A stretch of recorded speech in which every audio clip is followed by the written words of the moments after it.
Karena saatnya Indonesia untuk memilih. Badan Pengawas Pemilu Kabupaten Kota Waringin Timur menggelar kegiatan fasilitas penanganan pelanggaran netralitas aparatur sipil negara di Hotel Aquarius Sampit pada Selasa 31 Oktober 2023. Dalam kegiatan tersebut dihadiri oleh Ketua Badan Pengawas Pemilu Kabupaten Kota Waringin Timur M. Natsir, anggota Bawaslu Kabupaten Kota Waringin Timur, para perwakilan pengawas pemilu kecamatan dari 17 kecamatan beserta tamu undangan lainnya.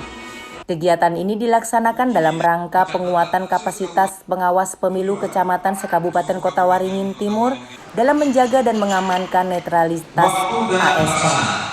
Netralitas aparatur sipil negara dalam pemilu adalah bentuk dari pemilu yang jujur dan adil yang menjadi salah satu kunci penting dalam terlaksananya pemilu. Rapat koordinasi ini Pak, hal-hal apa aja Pak yang disampaikan nanti kepada para peserta ini Pak yang paling urgent ini Pak? Terima kasih pada kesempatan yang baik ini kami dari BKPSDM diminta oleh Bawaslu. Terima kasih. Jadi ini juga ajang bagi kami BKPSDM untuk menyebarluaskan informasi karena sebagaimana diatur dalam ketentuan pemilu atau pemilihan kepala daerah ASN wajib netral. Jadi sudah dari sananya kitabnya mulai dari Undang-Undang 5 2011 tentang ASN sudah digariskan bahwa aparatur sipil negara netral, tegak lurus sama aturan yang berlaku. Jadi tidak berpihak ke manapun dan tidak ikut-ikutan, tegak lurus dalam melaksanakan pelayanan publik. Karena kalau punya afiliasi maka tentu dalam melaksanakan pelayanan tadi akan berbeda rasanya kepada yang dia dukung dengan yang tidak dukung. Karena itu tidak boleh. Garisnya jelas. Dan dalam kesempatan ini juga bagian sehingga kita berharap tersampaikan kepada seluruh ASN maupun Bapak Ibu yang ada di bawah seluruh pengawas untuk sama-sama mengingatkan mencegah. Jadi lebih baik mencegah daripada sudah terjadi karena ketentuannya jelas dan sanksinya jelas mulai ringan sampai dengan berat. Apabila diketemukan ada ASN yang terbukti melaksanakan atau melakukan pelanggaran netralitas. Ketentuan ini juga berlaku kepada tenaga non-ASN. Non-ASN pun juga mengikuti ketentuan yang berlaku pada ASN. Jadi tetap sama, harus netral. Terberat Pak, sanksi terberat Pak? Terberat itu kalau dia menjadi anggota parpol itu diberhentikan tidak dengan hormat, itu langsung diatur di undang-undang. Tetapi kalau sanksi lainnya sesuai dengan ketentuan mengacu ke PP 94 2021, hukuman disiplin PNS itu mulai dari ringan, sedang, berat. Ringan ada juga ringan, sedang, berat, dan berat, ringan, berat, sedang, dan berat. Yang berat itu adalah pemberhentian dengan hormat tidak atas permintaan sendiri. Itu yang paling berat sesuai dengan PP 94. Ya, ada yang lagi Ada temuan terkait indikasi pelanggaran ASN sendiri. Itu nanti akan kami tindak lanjuti. Jadi sesuai dengan ketentuan yang berlaku kata Bawaslu sedang menindaklanjuti, memproses tadi mencari tahu kebenarannya dan apabila itu ditemukan dia atau data akan diteruskan ke KSN Pak ya. Nanti kami akan menindaklanjuti rekomendasi KSN. Wajib bagi PPK dalam ini pemerintah dan Bupati untuk menindaklanjuti rekomendasi dari KSN. Itu sebagaimana diatur rekomendasi bahkan tidak sesuai dengan prosedur yang berlaku sesuai PP 94 tadi.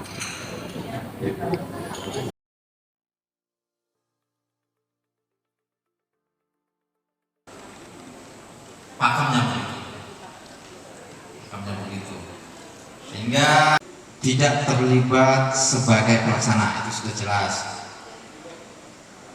Penggunaan KPU Kabupaten Kota Waringin Timur yang terhadir pada hari 2 orang ya dari KPU, Pak Agus, 1 tentunya Kecamatan Kabupaten Kota Timur.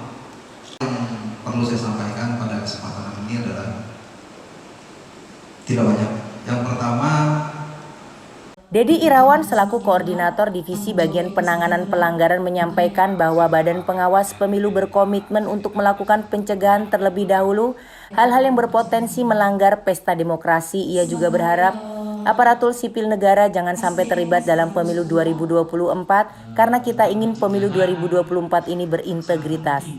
Selain itu, pembawa materi pada sesi pertama yaitu Komarudin yang juga sebagai seorang Kepala Dinas Badan Pegawaian dan Pengembangan Sumber Daya Manusia juga ikut menjelaskan bahwa hari ini merupakan ajang bagi mereka untuk menyebarluaskan informasi karena sebagaimana diatur dalam ketentuan pemilu Pilkada bahwa aparatur sipil negara wajib netral sesuai Undang-Undang Nomor 5 Tahun 2014 tentang aparatur sipil negara. Dalam pasal 2 menyatakan setiap pegawai aparatur sipil negara harus patuh pada asas netralitas dengan tidak berpihak dari segala bentuk pengaruh manapun dan tidak memihak kepada kepentingan tertentu. Ayo Bang, terkait rapat koordinasi penanganan pelanggaran netralitas, mungkin hal apa yang ingin disampaikan kepada para peserta ini Bang terkait rapat hari ini Bang? Oke, untuk acara hari ini kita harapkan bahwa seluruh Panwascam se-Kabupaten Kota Timur mengerti tentang bagaimana untuk menangani pelanggaran yang dilakukan oleh ASN, dan juga mereka mengerti apa-apa saja yang tidak dibolehkan dalam kampanye nantinya. Pada saat kampanye ASN itu tidak boleh apa saja yang tidak boleh. Maka untuk kegiatan ini kita berharap seluruh Panwascam mengerti dan jangan sampai di lapangan nantinya para ASN-ASN yang terlibat di sana kita dari Bawaslu instruksikan cegah dulu sebelum kita melakukan temuan dan ada laporan dari masyarakat. Apakah ini nanti termasuk diberikan materi untuk penindakannya nih Bang? Untuk sekarang kita umum. Karena dulu ya? materi dari BKD, jadi kita secara umum tentang ASN itu netralitas ASN-nya kita ke depan sana. Bang, dari pengalaman lalu potensi pelanggaran oleh ASN itu rata-rata seperti apa pada umumnya itu Bang? Biasanya mereka terafiliasi jadi cuma tim bayangannya, tim bayangan di belakang layar ya.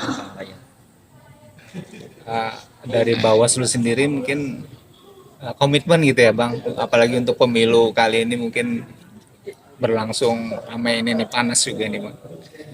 Ya, kita komitmen dari Bawaslu, dari lembaga sendiri kita melakukan pencegahan terlebih dahulu.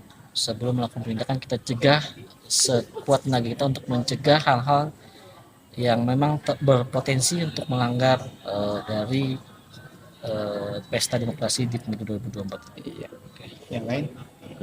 Ada tanya Bang? Harapan ke depan bahwa ASN jangan sampai terlibat di dalam pemilu di 2024. Karena kita inginnya pemilu di 2024 ini berintegritas hasilnya. Oh iya Bang, mungkin topik menarik juga ada yang nanti ada penertiban alat yang sosialisasi itu Bang. ATK. Bisa digambarkan ini program ke depan ini Bang?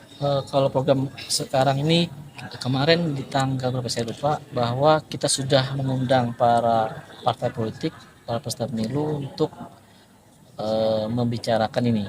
Dan mereka bersepakat bahwa mereka siap untuk menurunkan seluruhnya maksimal di tanggal 3. Maka semua sepakat bahwa seluruh peserta pemilu menurunkan APK ini di maksimal di tanggal 3 ini, tanggal 3 November 2024. Deadline itu ya Pak? 2023, ya betul. Apabila setelah itu baru Bawaslu bersama sama pemerintah daerah untuk menurunkan APK tersebut. Apabila masih ada terpasang atau dengan sengaja terpasang, sanksi yang akan diberikan oleh Bawaslu Bang? Untuk sekarang kita belum membicarakan sanksi. Kita masih pencegahan. Agar semua, memang kita berharap dari Bawaslu semua APK itu tidak ada lagi dari tanggal 4 sampai tanggal 27, tidak ada lagi. 7 November. Betul, tanggal 4 sampai tanggal 27 ini. Kalau memang mau masang lagi nanti di tanggal 28-nya KPK. Semoga bersama dengan KPU.